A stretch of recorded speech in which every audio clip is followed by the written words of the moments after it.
نے آنکھیں، کان اور زبان پیدا کیے ہیں، وہ مقصد ان سے پورا نہیں ہوتا تھا۔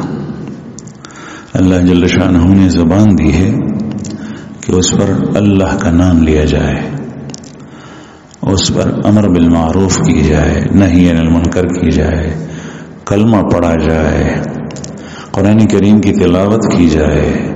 اس طریقے سے جتنی بھی اچھی باتیں ہیں وہ ساری کی ساری اس میں آتی ہیں۔ ان لوگوں کی بھی زبانوں پر یہ چیزیں نہیں تھی۔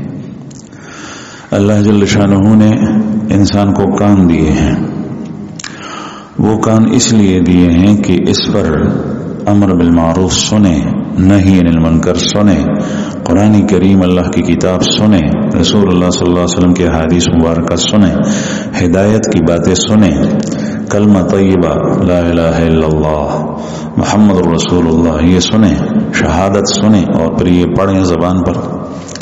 زبان اللہ جل شانہ، یہ لوگ ان چیزوں میں ان کانوں کو استعمال نہیں کرتے تھے۔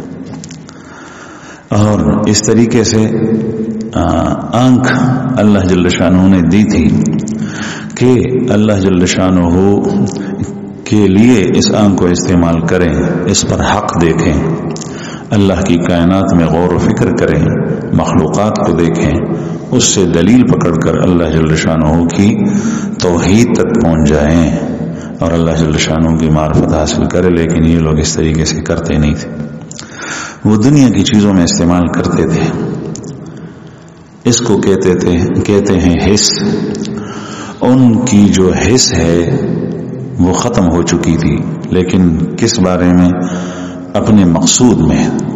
دنیا کے اندر ان کی حس بیدار تھی، دنیا کی چیزیں وہ آنکھوں سے دیکھتے تھے، اور دنیا کی آوازیں اور باتیں وہ کانوں سے سنتے تھے، اور دنیا کی چیزیں وہ زبانوں سے بولتے تھے، لیکن وہ اس چیزوں میں استعمال نہیں کرتے۔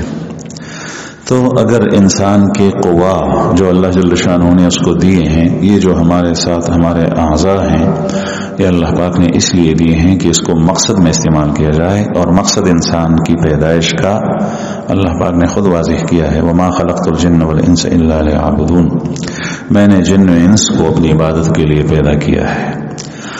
اللہ جل شانہ کی عبادت انسان اسی جسم سے کرتا ہے، اور یہ جسم ان اعضاء کا مجموعہ ہے، اس میں زبان